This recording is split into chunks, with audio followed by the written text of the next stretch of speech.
Arcane Cosmique, la porte d'entrée vers les mystères de l'univers et de l'âme.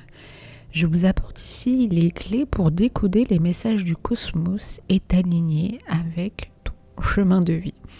Donc nous allons faire d'abord, en premier temps, l'ensemble de l'élément R pour ce mois de décembre 2025. Je vous rappelle que déjà l'année 2025 est une année assez chargée en fait, parce que c'est une année 9 en numérologie, une année de fin de cycle.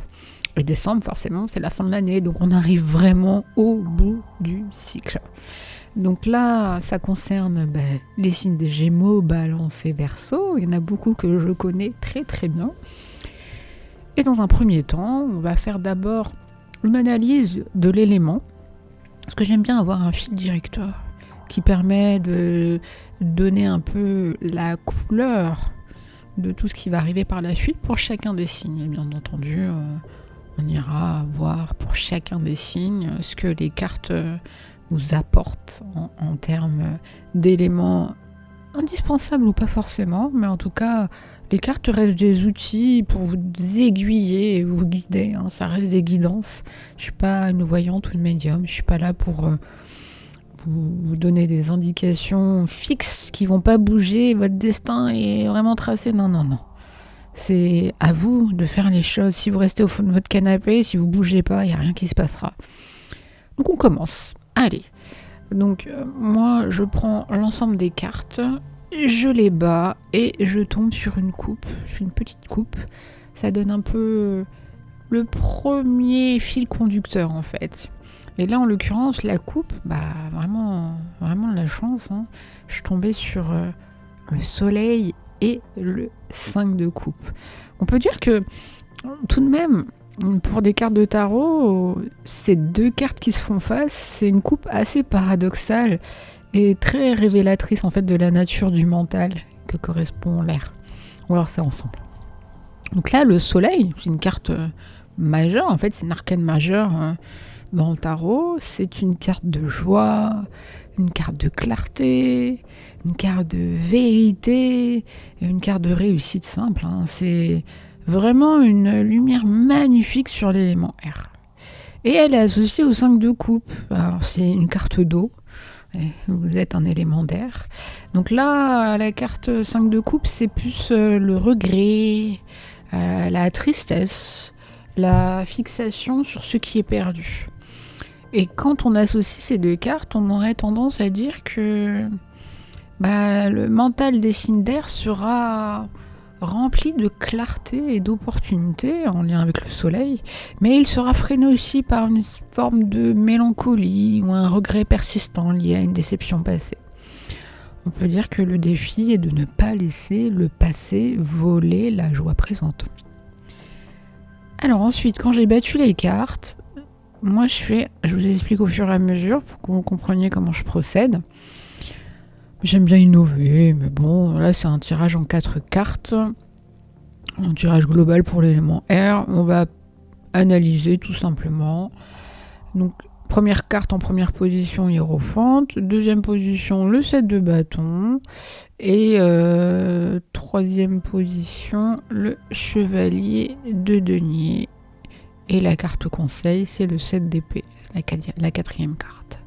On commence avec le Hiérophante. Première carte, c'est la pensée dominante. Et là, en l'occurrence, c'est l'idée mère. C'est le Hiérophante, ça fait penser à tout ce qui est tradition, tout ce qui est enseignement. Donc, on pourrait dire que, vu que vous êtes un élément R, vous êtes dans le mental, on pourrait dire que le mental est préoccupé par les règles, par l'autorité ou l'apprentissage assez formel. Vous, signe d'air, vous cherchez à vous référer à des valeurs établies ou à trouver éventuellement un guide ou un mentor. Ça, c'est pour la première position. En deuxième position, donc, on a le 7 de bâton. Donc là, en deuxième position, pour moi, c'est tout ce qui est les conflits de logique. En sachant qu'avec le 7 de bâton, ça sera plutôt de la compétition de la défense. On le voit sur la carte, c'est quand même assez flagrant. On pourrait dire que... comment le traduire ? Le vent contraire est une pression extérieure en fait qui oblige l'élément R à défendre ses idées ou ses convictions avec courage. Ou on peut dire se battre aussi pour sa position. Allez, va pas défendre son bout de gras, mais vous voyez de quoi ça parle. Troisième carte, le chevalier de denier. Là, c'est en troisième position, c'est la carte de conseil. Donc avec un chevalier de denier, on a une forme de clarté et un pragmatisme, mais avec lenteur. Parce que le chevalier, c'est un personnage qui est fiable, mais qui est relativement lent.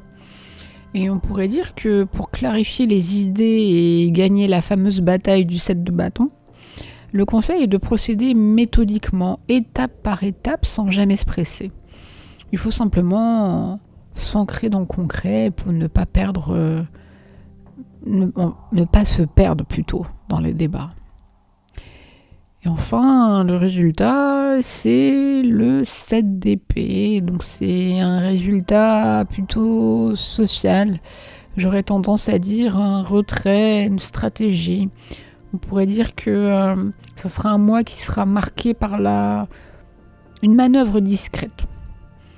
On pourrait dire que vous, signe d'air, vous allez devoir vous retirer d'une situation, agir en secret ou éventuellement contourner, comme ça qu'on dit, contourner un obstacle, plutôt que l'affronter de front. Il est possible que vous n'obteniez pas en fait le résultat escompté par les voies officielles. Et si on fait une synthèse de tout ce qu'on a vu ensemble, on pourrait dire que le message principal, je vais pas vous cacher, il est possible qu'il y ait une tension mentale pour vous, l'élément R. Que vous soyez forcé de naviguer entre le respect des lois et le besoin d'agir stratégiquement. En premier point, une forme d'épreuve. On pourrait dire que vous voulez suivre la règle, ce qu'on avait vu avec le hiérophante, mais qu'il faut aussi défendre votre cause, ou le 7 de bâton. Mais en fait, les deux, vous voyez, se font face, mais en fait, pas vraiment compatibles. C'est un peu délicat, ce tirage. Et la clé, parce que il faut quand même donner un minimum de solutions, en fait, le salut, vous savez très bien que le salut ne se trouve pas dans la confrontation, mais dans la stratégie silencieuse, et on l'a vu justement avec le 7 d'épée. Et en plus de la stratégie silencieuse, le travail, on l'a dit, étape par étape, travail lent, forcément, vous avez eu le chevalier de denier, donc qui vous met sur la voie. C'est des cartes qui vous donnent des indications de comment vont se passer les choses éventuellement, mais surtout les outils que vous pouvez utiliser pour mettre les choses en place. Le 5 de coupe, lui, il montre que la ruse sera peut-être la seule façon de dépasser le regret ou l'obstacle qui se présente. En fait, le message est clair.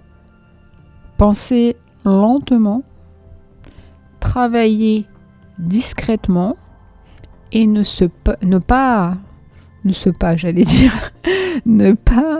se laisser entraîner dans la bagarre. Allez, on va faire signe par signe et on commence par les Gémenis, les petits Gémeaux. J'aimerais, vous qui découvrez cette chaîne, si vous sentez un peu de réfléchir sur votre condition, que vous trouviez une petite phrase synthétique de votre signe. Moi, j'aimerais savoir si vous avez notion en fait des caractéristiques de vous-même, tout simplement. De comment vous êtes. Alors moi, les Gémeaux, j'en connais plein. Alors moi, je sais très bien que c'est des esprits qui sont vifs, curieux, communicatifs, mais ils symbolisent aussi la dualité, on le voit sur les cartes qui les représentent souvent. Ils sont parfois un peu légers, mais par contre, ce qui m'impressionne chez vous, pour la plupart d'entre vous, si vous avez toutes ces caractéristiques, c'est vraiment ce besoin constant de changement et d'apprentissage. Vous avez une capacité à ça. Moi, je vous tire mon chapeau. Allez, on va faire votre tirage. Donc, pour le tirage des signes, c'est juste un tirage en 3 cartes, mais c'est déjà suffisant, en fait. Moi, je suis pas là pour vous étaler tout jeu, parce que ça n'a aucun intérêt, en fait. Si on vous sort 12 cartes, Alors, vous faites toutes les maisons, comme on dit, les maisons il y en a 12, hein, donc c'est déjà pas mal. Alors ça peut être bien, on pourra faire un jour un tirage avec l'ensemble, les grandes maisons, hein, qui définissent la vie, les relations, la spiritualité, un peu tout. Ça, je pourrais vous faire une vidéo là-dessus. Mais faut faire attention en fait. Chaque tirage a son importance. Faut les tirages. Il y en a certains qui sont connus, qui sont ancestraux, et la plupart des gens qui utilisent les cartes. Les cartes, c'est un outil. C'est un outil divers et varié. Il y a les tarots, il y a les oracles, différents jeux de cartes. On peut tout utiliser, on peut créer ces jeux de cartes. La plupart des oracles sont créés par des gens plus ou moins anciens. Et il y a beaucoup d'oracles qui sont contemporains. Et en fait, c'est les intentions qu'on donne. Et c'est comme les tirages. Les tirages, c'est aussi des intentions qu'on donne. Alors, on peut faire un tirage en 1 ou 2 cartes. On peut faire un tirage en 3, 4, 12. Mais bon, après, si c'est pour étaler toutes les cartes, au bout d'un moment, vous allez forcément... Plus vous tirez de cartes, j'aurais tendance à dire... Alors moi, je le vois, je suis pas là pour critiquer les uns et les autres. Mais plus vous tirez de cartes, et plus vous avez de chance d'avoir toutes les cartes sur la table. Au bout d'un moment, bougli-bougla, c'est pas très intéressant. Moi, je préfère... En tout cas, moi, c'est ce que je propose. Et je trouve que c'est bien aussi, vraiment. Je vais pas faire de la pub pour certaines ou certains. Il y en a beaucoup que je connais, que j'affectionne particulièrement. Mais, comment dire, je vous encourage... Alors, il y a plusieurs stratégies. Alors, je sais, il y en a, ils sont fans de... Et ils vont voir que la personne, parce que... des fois, ça arrive, hein, tous les tirages tombent dans le mille. Alors là, forcément. Mais c'est bien d'aller voir un peu ailleurs. Et moi, je vous encourage de varier un peu, comme on dit, de varier les plaisirs. Et alors, déjà, ce qui est important, et je pense que c'est valable pour toutes les personnes qui tirent les cartes, quand on fait un tirage, que ce soit un tirage mensuel, un tirage la semaine, un tirage sentimental pour le mois, l'année, le trimestre, ce que vous voulez, parce que des déclinaisons, il y en a plein. Ce qui est important, en fait, c'est que... Moi, c'est ce que j'avais fait pour moi avant. Moi, j'ai un petit cahier. Et moi, j'ai commencé, quand j'ai tiré les cartes, au tout début, je les tirais pour moi. Pour voir tout simplement si ça s'appliquait, en fait. Si y avait une correspondance entre ce que je tirais et ce que je vivais. Et en fait, je revenais dessus 1 fois par semaine. Le dimanche, c'était mon jour. Voilà. Comme on dit, c'est le jour du Seigneur. Mais bon, si on n'est pas croyant en religion, on peut être croyant en beaucoup d'autres choses ou mettre en place certains rituels. Et du coup, moi, le dimanche, je revenais sur ce petit cahier. Et je surlignais, en fait, les cartes qui s'étaient vraiment révélées, en fait, dans mon quotidien. Et à la fin du mois, ça me permettait de faire le bilan, de voir si toutes les cartes s'étaient révélées ou pas, d'une certaine forme. Et c'est comme ça, en fait, à force de faire des tirages. Alors très rapidement, j'ai commencé à faire des tirages pour les uns et les autres. Mais bon, tout ça pour vous dire que ce qui est important, c'est de revenir sur les tirages. Faut pas le faire tous les jours, ça n'a aucun intérêt. C'est pas la peine non plus de regarder tous les jours un tirage différent. Vous allez avoir des versions multiples et variées. Mais ponctuellement, éventuellement 1 fois par mois, en milieu de mois, vous revenez sur le tirage et vous voyez ce qui s'est passé, ce qui est passé. Alors c'est pas forcément de la voyance dans le sens où les choses vont réellement se dérouler dans votre vie, mais vous pouvez avoir, ah oui, ça, ce conseil, effectivement, j'aurais dû l'appliquer, ou ah oui, effectivement, je l'ai appliqué, vous voyez, ce genre de choses. Allez, on revient au tirage. Comme on dit, je me suis un petit peu égarée. Donc 7 de coupe, 3 de denier, de douanier, mais bon, on n'a pas encore remis la douane à toutes les frontières. Alors moi, je viens d'un pays où il y a des frontières et c'est tout à fait normal, mais les douaniers sont pas forcément, c'est pas forcément négatif. Enfin, ça c'est encore un autre sujet. Et on finit par le meilleur, vous finissez par l'étoile. Je vais vous expliquer. Mais bon, en général, les dernières cartes, c'est souvent les cartes de résultat. L'étoile, c'est juste magnifique, en plus c'est une carte majeure. Allez, on voit ça ensemble. On commence par le 7 de coupe. Donc en première position, 7 de coupe, c'est l'information. L'information principale, là, il y a un message. Mais par contre, vous voyez 7 de coupe, il y a plusieurs coupes. Elles ont différentes significations. J'en prends une, je prends l'autre, je prends laquelle. En fait, c'est la fameuse carte des illusions et des choix multiples, tout simplement. En plus, associé à vous les Gémeaux, oulala. Ouh là là. Très sincèrement, là, je pense que votre pensée, elle est confrontée à une multitude d'options, de rêves ou d'illusions. Alors ça, j'en ai connu plus d'un. Le message principal est qu'il faut absolument clarifier vos désirs et surtout cesser de vous éparpiller entre toutes ces possibilités. Et je pense que l'énergie du mois sera gaspillée sans une décision ferme. Mais c'est très typique, vraiment très typique des Gémeaux. Je le connais par cœur parce que mon père est Gémeaux, tout simplement. Donc j'ai appris à le décoder depuis que je suis petite. Deuxième carte, la personne en face. Vous avez le 3 de denier, le miroir. Le miroir est là avec un 3 de denier, j'aurais tendance à dire collaboration et compétence. Je pense que l'échange crucial du mois est axé sur la collaboration professionnelle. On finit l'année, allez, faites un petit effort. Hein. Et là, le miroir des Gémeaux, c'est un partenariat de travail où chacun apporte sa compétence spécifique. Ça, c'est quelque chose que vous connaissez bien.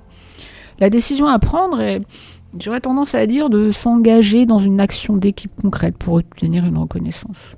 Parce que la reconnaissance, c'est propre au denier. Et on finit par le plus beau, l'étoile. J'adore cette carte. En plus, elle est belle. Je pense que quels que soient les jeux, il y a certaines cartes qui sont vraiment qui sortent du lot et l'étoile en fait partie. Donc là, on est sur la fin, on est sur l'objectif, là, on est sur l'horizon. Et l'étoile, c'est l'espoir, c'est l'inspiration. Donc là, l'objectif qui vous guidera, les Gémeaux, c'est un sentiment profond d'espoir, d'inspiration, de sérénité. On pourrait dire que malgré la confusion de départ, le projet final, il est aligné avec une véritable nature et il apporte la paix. Le don aux autres, l'étoile et la vision d'un avenir vraiment positif et guéri. Alors si on fait une synthèse sur l'ensemble de ces cartes, moi j'aurais tendance à dire que vous commencez le mois dans un état de confusion mentale face au choix avec le 7 de coupe qui pourrait engendrer le regret avec le 5 de coupe. Alors la solution, le salut se trouve dans l'ancrage professionnel et la collaboration, le fameux 3 de denier. Et le fait de travailler concrètement en équipe vous forcera, vous les Gémeaux, à choisir, à se concentrer sur l'essentiel, dissipant les illusions. Et du coup, la récompense, l'objectif, c'est l'harmonie et la confiance en l'avenir. Étoile. Magnifique. Très beau tirage, les Gémeaux. Les balances, c'est à vous. Alors, si vous pouvez en commentaire, petit travail mystère, vous donnez envie, une petite phrase synthétique de à quoi correspond la balance en vous personnellement. Parce qu'on a tous une phrase, des mots, on sait, nous, on a l'habitude. Mais vous, est-ce que vous savez vraiment? En sachant que, on a dû vous le dire, vous êtes un signe gouverné par Vénus, on a de la chance. Vous êtes un signe d'harmonie, de diplomatie, de justice, et vous avez tendance à chercher l'équilibre et la beauté dans vos relations et votre environnement. Mais parmi tout ce que je vous ai dit là, est-ce qu'il y a des choses qui vous correspondent vraiment? Dites-le moi en commentaire, ça me fera plaisir de vous lire. En tout cas, je peux vous dire que pour le mois de décembre, ça va être pas mal pour vous. Ça va pas mal et vous allez voir pourquoi. Vous allez voir pourquoi. Parce que les cartes, elles sont juste fabuleuses. Vous avez en première position la tempérance, deuxième position le 4 de bâton, et vous finissez par une des plus belles cartes du jeu, tout simplement le monde. On va pas s'embêter, on finit l'année, et on prend la plus belle des cartes. Je vous analyse ça, mais en tout cas, pour moi, c'est un tirage exceptionnel qui promet une résolution très positive. C'est un très très beau tirage parmi tous ceux que j'ai pu faire jusqu'à présent. Alors, on commence avec la tempérance. C'est le premier message, la première information qui nous apparaît, une forme de modération et de patience. Un message clé pour vous les balances, c'est que il faut maîtriser les extrêmes. C'est vraiment ce que ça veut dire. C'est-à-dire qu'il faut utiliser la patience, la diplomatie et le mélange subtil des idées pour communiquer et prendre des décisions justes. Alors, la clarté viendra en évitant les jugements radicaux, c'est-à-dire l'inverse de la justice, ce qui est sage pour la balance. Deuxième carte, le 4 de bâton. Le 4 de bâton, c'est le partenaire, la personne en miroir. Et là, avec un 4 de bâton, vous le voyez sur la carte, c'est la joie, hein, c'est la célébration et l'harmonie. Hein. Là, je pense que l'échange crucial est rempli de joie, de stabilité, de célébration au sein du foyer ou éventuellement d'un partenariat. S'il y a une personne en face, ça peut être un partenaire, un ami, clé, ça serait une personne qui apporte une base solide, un sentiment de sécurité ou une raison de se réjouir. Potentiellement un événement heureux, une consolidation, que ce soit un couple ou un partenariat. Bon, à la fin d'année, en général, ça aide pas mal les choses. Hein. Et on finit par le plus beau, le monde. C'est vraiment l'horizon. Hein. Là, c'est la carte d'objectif dans cette position-là. C'est vraiment l'achèvement et la réalisation totale. L'objectif pour vous, les balances, c'est le plus haut niveau d'accomplissement. C'est-à-dire la fin d'un cycle majeur, la réussite totale et le sentiment d'avoir trouvé sa place dans l'univers. In fine, le projet final serait la concrétisation de l'harmonie parfaite qui aurait, on va dire, intégré toutes les leçons. On arrive au bout du bout. Et si je fais une synthèse de ces 3 cartes pour ce mois de décembre, c'est un mois de récolte harmonieuse et d'achèvement pour vous les balances. Alors, en tout premier lieu, la clé du succès réside dans la modération avec la carte de la tempérance qui permet d'éviter les disputes du tirage global qu'on voit avec le 7 de bâton. En deuxième point, je dirais la stabilité relationnelle avec le 4 de bâton. Ça offre un soutien nécessaire pour avancer en toute sérénité. Et l'aboutissement, alors il est vraiment total avec la carte du monde. On peut dire que vous les balances, vous parvenez à mettre un point final à un grand projet ou un cycle de vie et que vous allez obtenir la pleine reconnaissance de ses efforts et de son équilibre. Franchement, très beau tirage. On passe à vous les Verseaux. Alors, petit exercice de fin d'année, faites un petit effort. On a tous tendance à dire que chaque signe a ses propres caractéristiques, mais est-ce que vous les connaissez ? Est-ce que vous arriveriez à mettre en commentaire la phrase qui symbolise vos caractères ? Alors moi, les Verseaux, j'en connais quelques-uns et j'aurais tendance à dire que c'est vraiment un signe plein d'originalité, un signe qui serait un peu idéaliste, avant-gardiste et qui valoriserait l'indépendance et le progrès collectif. Je pense que ça résume bien en fait, en tout cas des Verseaux que je connais. C'est vraiment un signe de renouveau. Hein. Et en plus, là, vous avez un superbe tirage. En l'occurrence, le battleur, le magicien. En deuxième carte, l'empereur, rien que ça. Et vous finissez par du denier, le 7 de denier. Bon, ça va un peu nuancer, je vais vous expliquer. On commence donc par le battleur en première position. Le premier message, l'initiative et le potentiel. On débute. Le battleur, il débute, c'est une carte majeure dans le tarot, un arcane majeur, comme on dit. Mais voilà, c'est l'initiative et le potentiel. C'est un message clé. En fait, tout simplement un nouveau départ, une capacité de créer. En fait, toutes les ressources, c'est-à-dire ce que vous voyez sur la carte, c'est-à-dire tous les éléments qui sont sur la table, ils sont à votre disposition, les Verseaux. Et l'idée forte du mois est de lancer un projet innovant et d'utiliser tout votre talent pour manifester votre vision. Je commence à fatiguer un petit peu, à force de tirer les cartes. Mais j'irai jusqu'au bout parce que votre tirage, je sens qu'il est très intéressant. D'autant plus qu'en deuxième position, vous avez l'empereur. Encore un arcane majeur du tarot. Et là, en deuxième position, c'est votre miroir, le partenaire. Là, il y a une figure d'autorité et de structure.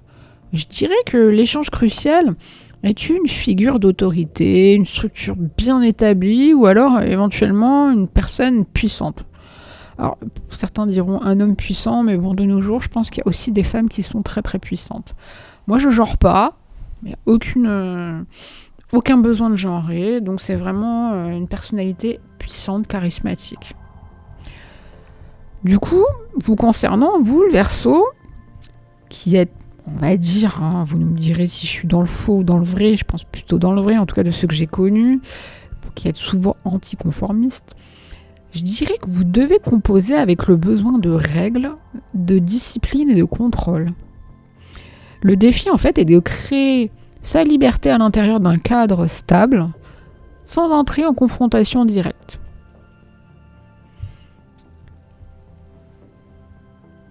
Et on finit avec le 7 de denier. En troisième position, c'est l'horizon, l'objectif. Et un 7 de denier, il va indiquer une forme de patience et d'investissement. Donc vous, votre objectif final, c'est de faire le bilan de ces efforts et de comprendre que la réussite de l'innovation prend du temps. Et oui, ça prend du temps. Donc, après avoir lancé le projet, donc la fameuse carte du battleur qui l'initie, vous les Verseaux, vous allez devoir faire preuve de patience nécessaire pour que son investissement, alors que ça soit matériel ou intellectuel, porte ses fruits. Donc en fait, c'est l'attente de la récolte, tout simplement.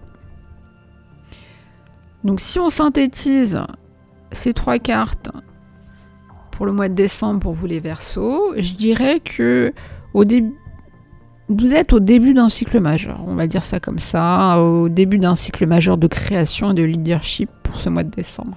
Premier point, l'énergie. Elle est excellente pour commencer quelque chose de neuf. Vous avez le battleur et surtout pour affirmer votre rôle de meneur. Deuxième point, le succès. Très sincèrement, je pense qu'il va dépendre de votre capacité à intégrer votre initiative dans une structure solide, représentée par l'empereur, et en évitant l'anarchie. Faire attention, c'est un piège chez vous. Et enfin, la grande leçon du mois est que même si l'idée est géniale, la réalisation concrète, en l'occurrence via le 7 de denier, cette réalisation concrète, elle demande de l'attente et de la patience, ce qui est souvent difficile pour l'esprit rapide de l'air. Très beau tirage, à vous d'en prendre de la graine. Merci pour votre attention et surtout n'oubliez pas de vous abonner, de liker et de commenter. N'hésitez pas, ça fera plaisir. Je vous souhaite tout de même de prendre soin de vous en sachant que l'univers veille sur vous si vous pensez à lui.